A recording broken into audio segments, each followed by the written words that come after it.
ఓం శ్రీమాతే నమః. Welcome to Sushmita vlogs అండి. అందరు బాగున్నారా? నేను కూడా బాగున్నానండి. నా వీడియోకి లైక్ ఇవ్వండి, సపోర్ట్ ఇవ్వండి.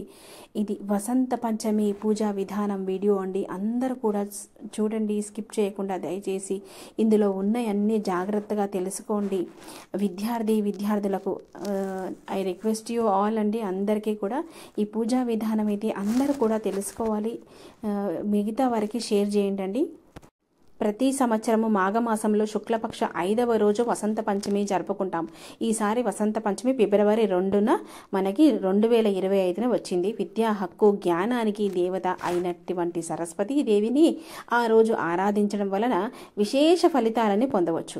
వసంత పంచమి నాడు సరస్వతీ దేవిని పూజించడం వలన సరస్వతీదేవి కటాక్షము కలుగుతుంది. అందుకని విద్యార్థులు ఖచ్చితంగా ఆ రోజు సరస్వతీదేవిని ప్రార్థిస్తారు. పంచాంగ ప్రకారము మాఘమాసంలో శుక్లపక్షంలోని పంచమి తిథి ఫిబ్రవరి 2 ఉదయము 9:14 ప్రారంభమవుతుంది. మరుసటి రోజు ఫిబ్రవరి 3న ఉదయము 6:52 ముగిస్తుందండి. అటువంటి పరిస్థితిలో వసంత పంచమి 2న ఫిబ్రవరి 2025 రోజుల్లో మనము ఆ రోజు 2వ తారీఖే చేసుకోవాలండి. సరస్వతి పూజ సమయం వచ్చేసి వసంత పంచమి రోజు ఖచ్చితంగా ఈ సమయానికి పూజ అయితే చేసుకోవాలండి. 7:09 నుండి మధ్యాహ్నము 12:30 ఇలా మాఘ శుద్ధ పంచమి అని శ్రీ పంచమి అని కూడా అంటారు. ఈ రోజు సరస్వతీదేవి పుట్టినరోజు. సరస్వతీదేవి మూలా నక్షత్రంలో జన్మించారు. అందుకే వసంత పంచమి నాడు సరస్వతీదేవిని పూజిస్తే జనవంతులవుతారని, విద్యావంతులవుతారని పండితులు చెప్తున్నారు. ఈరోజు పిల్లల విద్యాభ్యాసానికి ప్రారంభమైన అక్షరాభ్యాసం చేస్తే చాలా బాగుంటుందని చేస్తారు. అందుకే అందరూ సరస్వతి పూజ చేసుకుంటే ఆమె దీవెనలు మనకెంతగానో ఉపయోగపడతాయి. అందుకే అమ్మని ఒక్కసారి తలుచుకుంటే చాలు, మన మనస్సు ఎంతో పులకరించేస్తుంది. అమ్మకి ఉన్న సహస్రనామాలలో అత్యున్నతమైన 12 నామాలు ఒక్కసారి తెలుసుకుందామండి.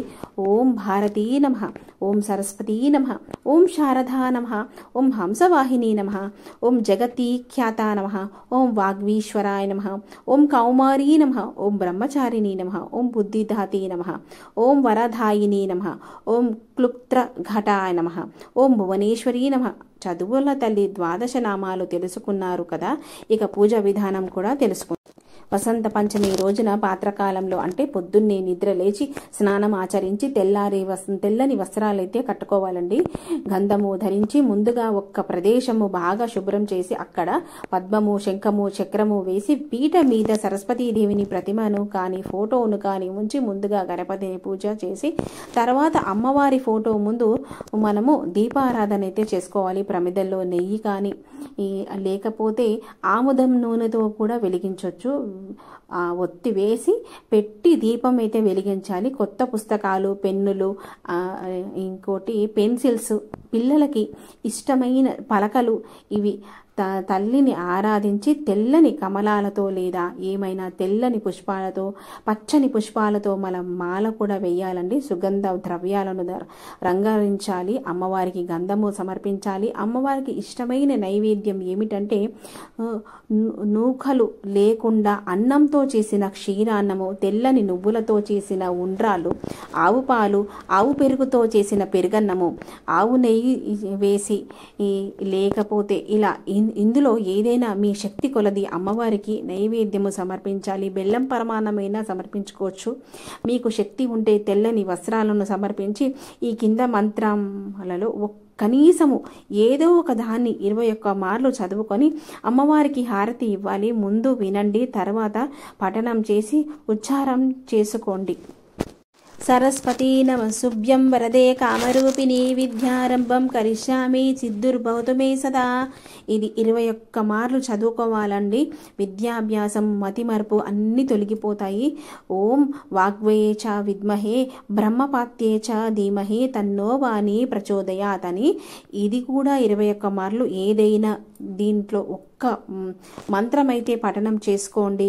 వీలైతే ఓం సరస్వతీ నమః అని సులువుగా ఉన్న మంత్రం కూడా 3వదండి. ఇది 21 సార్లు అయితే జపించండి. 108 మార్లు పిల్లలతో జపనం ఇలా చేయించాలండి. తప్పకుండా విద్యాభ్యాసంలో మతిమరుపు కూడా పోతుంది. విద్యాభ్యాసం మెరుగుపడుతుంది ప్రతి ఒక్క పిల్లలకి కూడా.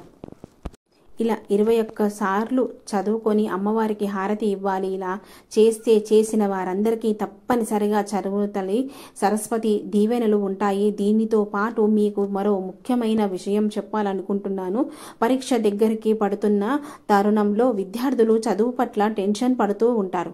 వీళ్ళు ఎలా చదువుతారు అని పెద్దలు కంగారు పడతారు. కనుక ఇటు పిల్లలు అటు పెద్దలు కూడా ప్రశాంతంగా ఉండి విద్యాభ్యాసం చేయాలని కోరుకుంటూ నాదో చిన్న రిక్వెస్ట్ అండి. ఇప్పుడు ఎక్కడ చూసినా సెల్ ఫోన్స్, రింగ్ టూన్స్ హడావిడిలో పడి విద్యార్థులందరూ కూడా తన సెల్ ఫోన్లు, రింగ్ టూన్స్ సరస్వతీదేవి ప్రార్థిస్తూ ఉన్నది పెట్టుకుంటే చాలా మంచి తేజస్సు, ఒక ఉత్సాహం చదువులో కలుగుతాయండి మనకైతే. ఐ రిక్వెస్ట్ యూ ఆల్ అండి. అమ్మని తలుచుకోగానే మన దృష్టి చదువు మీదకి వెళ్తుంది. చదువు మనకి వినయాన్ని, ధర్మాన్ని, సుఖాన్ని ఇస్తుంది. అందుకే ఒక చిన్న సలహా అండి. పంచమి నాడు సరస్వతీదేవి పూజ చేసుకొని ఈనాటి నుంచి కంటిన్యూగా మీ రింగ్ టూన్స్గా సరస్వతీదేవిని స్మరిస్తూ సరస్వతి నమస్సుభ్యం వరదే కామరూపిణి విద్యారంభం కరిష్యామి సిద్ధురుపతి మే సదా అని మన రింగ్ టోన్ ఇది మార్చుకుంటే అందరూ కూడా చదువు పట్ల, చదువు మీద దృష్టి అయితే కలుగుతుందండి. దయచేసి ఐ రిక్వెస్ట్ యూ ఆల్ అందరూ పిల్లలకి ఇది అలవాటు చేయాలండి. మన రింగ్ టోన్స్ మార్చుకోవాలి మనమైతే.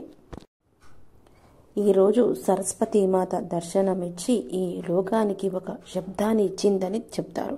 వసంత ఋతువు ప్రారంభంలో ఆహ్లాదకరమైన వాతావరణము ప్రారంభమవడంతో సానుకూల శక్తి ప్రవాహనం పెరుగుతుంది. అందుకే వసంత పంచమి రోజున ఇంట్లో తప్పనిసరిగా సరస్వతీదేవిని పూజించాలని పండితులు చెప్తున్నారు.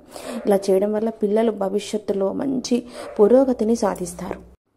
శారదాదేవి అనుగ్రహం వలన మనమందరము సమగ్ర జ్ఞానంతో ఎదుగుతామని పండితులు చెప్తున్నారు. గాయత్రిగా, సావిత్రిగా, పరాశక్తిగా శృతులు పేర్కొన్న సర్వ చైతన్య స్వరూపిణి శారదాదేవి. అందుకే వసంత పంచమి నాడు సరస్వతీదేవిని పూజిస్తే జ్ఞానవంతులవుతారు నమ్మకం ఆనాది నుంచి ఈ ఆదిశంకరాచార్యులు పేర్కొన్నారు. పూర్వము యాకుదేది అన్న శ్లోక పఠనంతో పిల్లలు చదువు ప్రారంభమయ్యేది. ఎందుకంటే చదువుల తల్లి సరస్వతి. వాక్కు జ్ఞానాన్నే చదువుకి ఆమె ఆదిదేవత. వేదంలో కూడా సరస్వతి సూక్తులు ఉన్నాయి. ప్రాణాశక్తి, జ్ఞానాశక్తి ఉపాసించే దేవతలను అభిహితమే, నందితమే, దేవీతమే అని శృతి కీర్తించింది. అలాంటి సరస్వతీదేవిని ఆమె పుట్టిన రోజున మనం పూజించుకుంటే మన జన్మ ధన్యమవుతుంది. అర్చించే అవకాశం మనకు వసంత పంచమి, శ్రీ పంచమి రూపంలో వచ్చింది. దీన్ని ఉపయోగించుకోండి, వినియోగించుకోండి. అందరూ జ్ఞానాన్ని పొందండి. జనవరి 2వ తారీఖున అందరూ కూడా సరస్వతీదేవి పూజ చేసుకోండి. అమ్మవారి అనుగ్రహంకి ప్రాప్తులు కండి. తప్పకుండా చదువుల్లో మన పిల్లల్ని ఉత్తీర్ణత చేయాలండి.